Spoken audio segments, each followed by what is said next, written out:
샬롬, 초인류 정상국가 22번째, 중국의 주변국, 동맹국 갑질 리스크.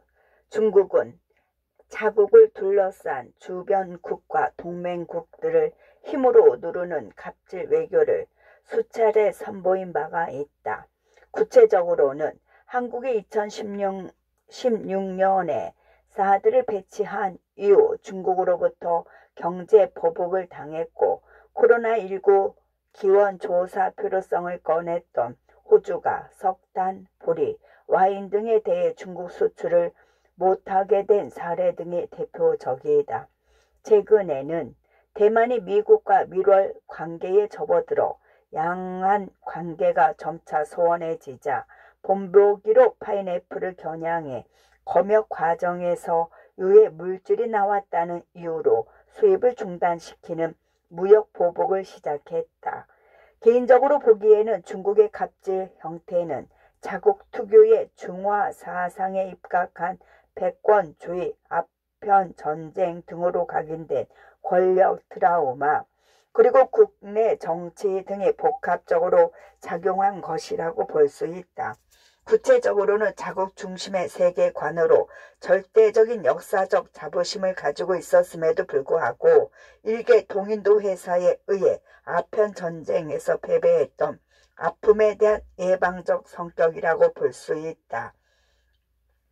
아울러 국내에 축적된 불만 등을 대외 애국심 등으로 포장시켜 글로벌 주류임을 자처하는 정부의 위상을 이른바 국뽕으로 둔갑시키고자 하는 다양한 정치적 보석이 깔려 있다고 볼 수 있다.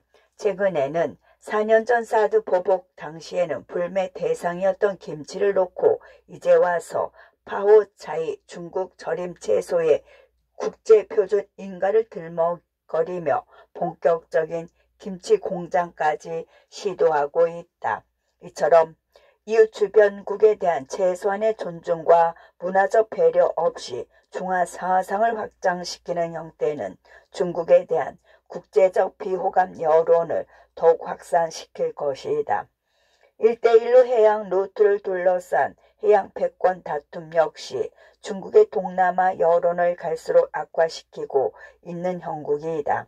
이른바 난사 군도로 분류되는 모래섬 위에 콘크리트 인공섬을 짓고 그 위에 군사기지와 첨단 설비까지 일방적으로 배치하는 행위는 주변국에 대한 존중 없이 그저 힘의 논리만을 내세운 것이다. 또한 중국은 자국 본토 해안선에 배치된 중단거리 탄도미사일로 미국 항공모함 등이 접근하는 것을 막기 위한 군사 전략인 반접근과 지역 거부를 추구하고 있다. 이는 사실상 중국의 아시아 해양 주도권을 비롯하여 안정적인 무역 항로를 독점하기 위한 목적으로 설계된 것인데, 대한민국은 지속적으로 중국의 A2AD 대열에 동참하여 미국의 남중국해 항해 자유작전에 공동 대응할 것을 요청받고 있는 상황이다. 이에 대한 대처로 미국은 앞서 언급한 쿼드 등의 동맹 체계를 더욱 활성화하여 대중국 포위망 설계를 더욱 강화시킬 것이다. 결국 대한민국도 언젠가는 A2AD 대열 참여 등의 요청과 맞물려 미국의 쿼드와 더불어 양자태기를 해야 할 상황에 놓일 것으로 예측된다. 중국의 경제 부실 리스크. 중국 경제의 가장 큰 문제는 체제 내 경제 대립 모델의 한계가 명확하다는 것이다. 다시 말하자면 중국 내 경제 주체들은 본질적으로 시장을 위해 존재하는 것이 아닌 사회주의 체제를 위해 존재하는 조언에 불과하다. 물론 중국은 막대한 자원과 인구 등을 토대로 대외 개방 등을 통한 글로벌 투자 유치 등을 결합시켜 자신들만의 혼합 경제 체제를 성공적으로 실현시킨 데 성공했다. 하지만 그렇다고 해서 외형적으로 커진 중국 경제의 성공 스토리가 그 내실까지 발달되었다고 섣불리 예단해서는 곤란하다. 실제로 중국은 지금까지 내실보다는 외형적 성장에 기초한 성장을 바탕으로 견인했다고 봐도 무방할 정도로 국가 주도의 무한 확장 전략만 강조된 채 시장의 본질인 자유주의와 민주주의의 흐름에 같이할 기미를 전혀 보이지 않고 있다. 지금까지 해외 자본의 유치와 글로벌 협력 재개는 어디까지나 중국이 국제사회 내에서 자유민주주의 흐름에 부합하는 정상 국가로서의 기능을 아시아에서 훌륭히 해낼 것이란 대전제 하에서 이루어졌다고 본다.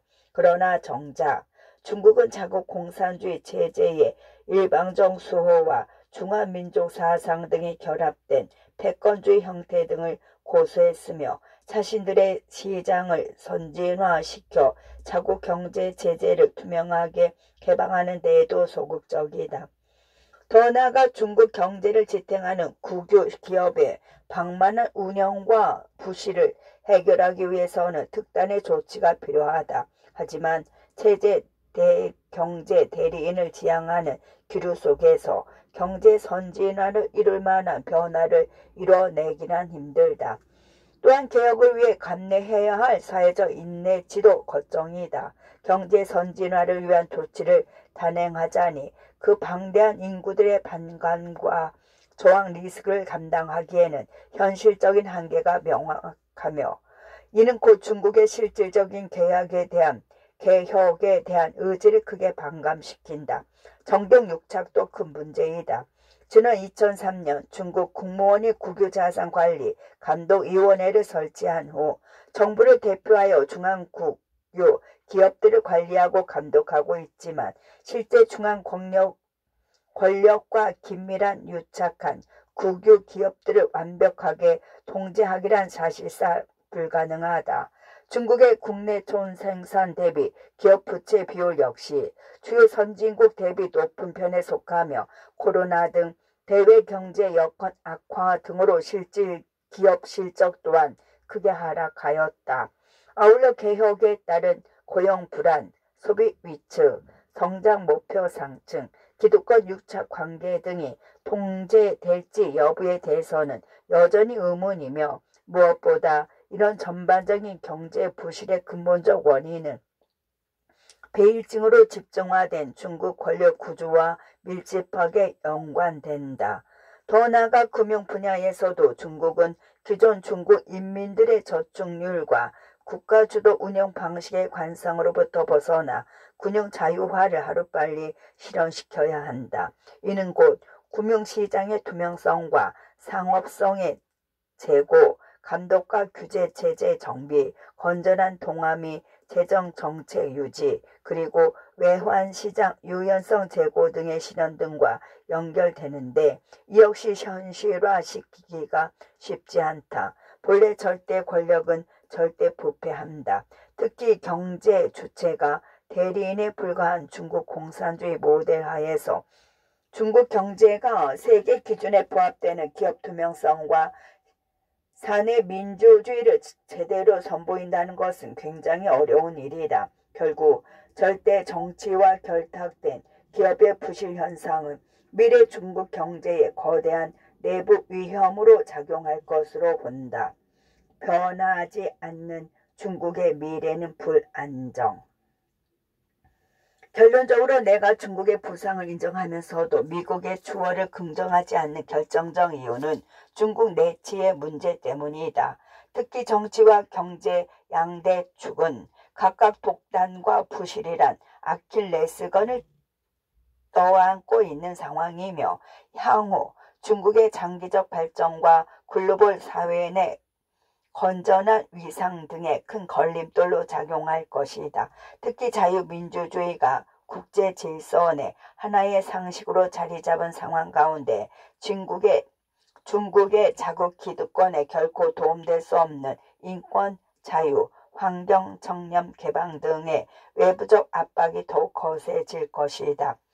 이러한 내치 리스크와 더불어 대국답지 못했던 주변국들에 대한 패배주의적 외교 등은 향후 중국에 대한 국제 여론을 더욱 악화시킬 것으로 전망된다. 그런 상황에서 미국 중심의 쿼드 체제가 중국을 제외한 아시아 태평양 국가들을 대거 가입시킬 경우 중국의 입지는 줄어들 수밖에 없다.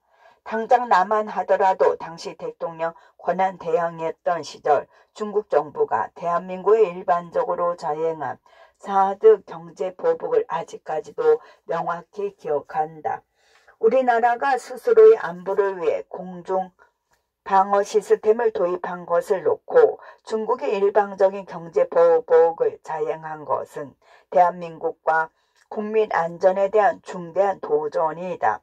지금부터라도 중국은 내부적 리스크 관리는 물론이요, 외부적 리스크와 직결된 주변국들에 대한 기본적인 존중과 예의를 갖출 필요가 있다.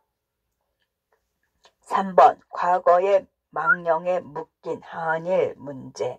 미래 발전적인 한일 관계는 남다른 시너지 효과와 더불어 아시아 태평양 외교에 있어 새로운 린치핀 역할을 수행할 수 있는 잠재성을 갖췄으나 정작 우리가 마주한 현실은 끝없는 반목과 갈등뿐이다.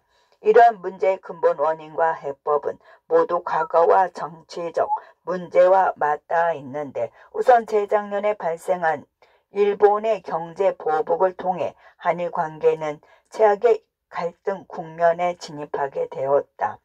그 발단은 지난 2019년 대한민국 대법원의 일본 제철 강제징용 소송 배상 판결 및 해당 기업의 자산 압류 및 매각 명령이었다.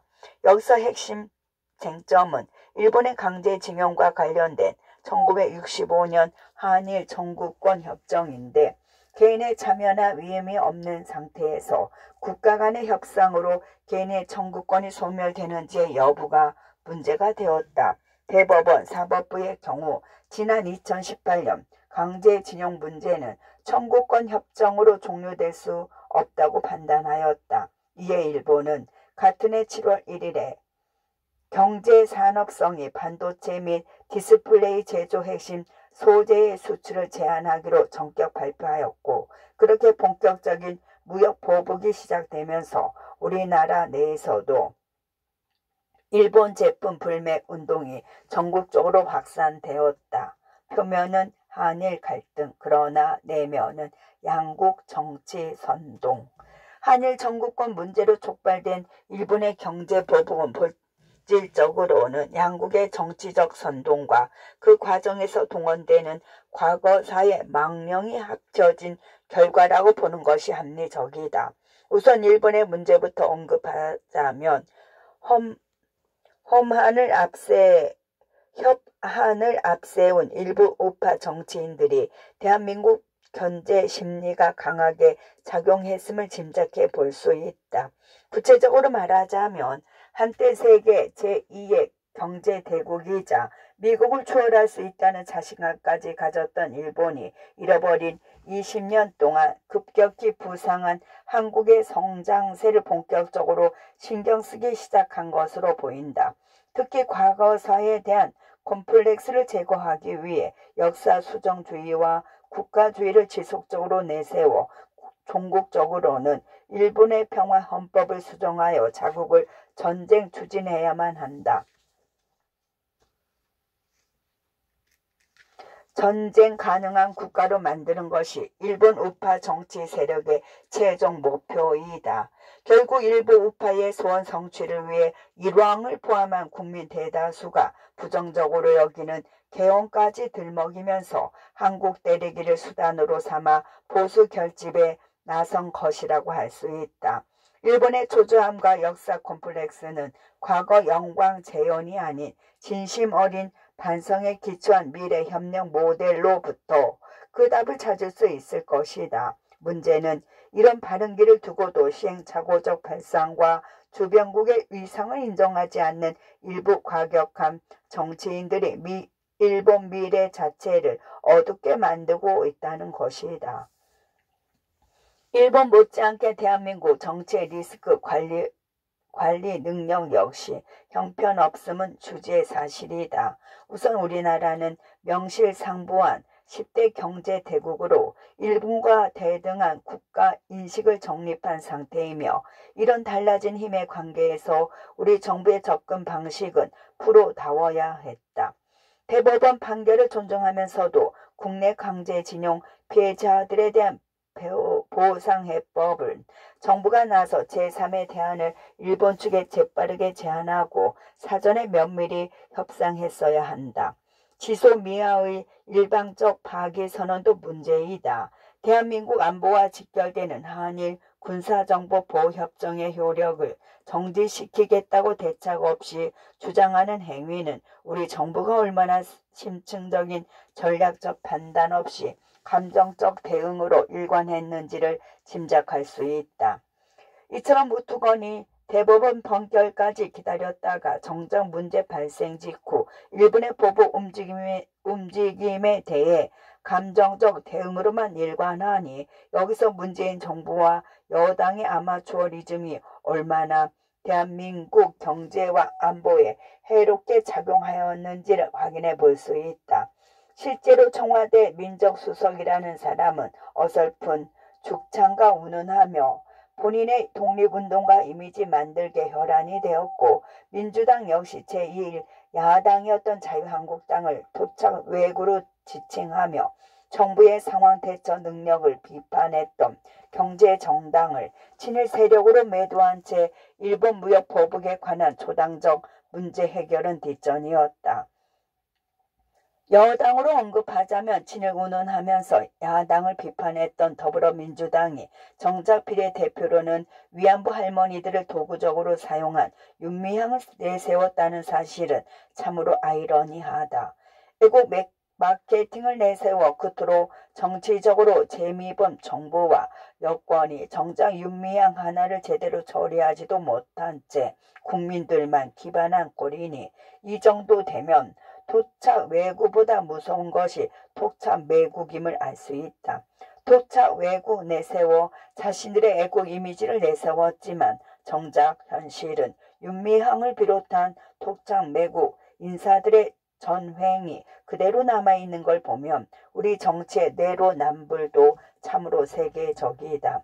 정리하자면 한일 관계 회복에 있어서는 양국 정치, 리더십 모두 미래지향적인 정치 상상력을 동원해야 한다. 일본은 독일을 과거사에 대한 벤치마킹 모델로 삼아 양차 세계대전을 일으켰던 자신들의 역사를 어떻게 승화시켜 스스로를 유럽연합 내 리더 국가로 자리매김했는지 지속적으로 배울 필요가 있다.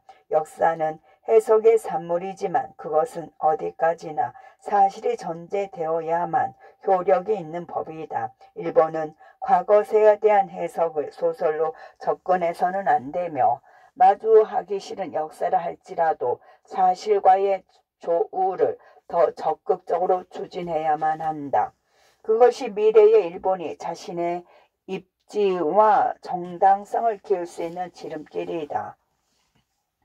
대한민국 역시 선진국다운 정치적 품격과 전문성을 바탕으로 한일 관계를 프로답게 대처해야 한다.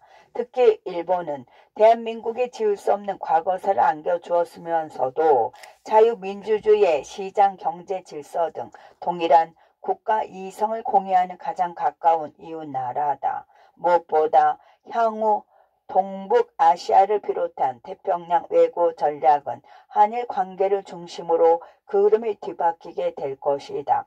우리나라 역시 일본에 대해 떳떳하게 주장할 것은 주장하되 일본과의 미래 협력에 있어서는 더 거시적이고 대승적인 관점으로 접근할 필요가 있다. 중요한 것은 앞으로이다. 조금씩 양국 사이의 이해관계를 일치시켜 나가 조금이나마 시너지 효과를 상호 경험할 수 있다면 과거 역사 아킬레스건이 두 국가에 미칠 해악과 리스크는 앞으로 더욱 감소할 것으로 확신한다. 끝.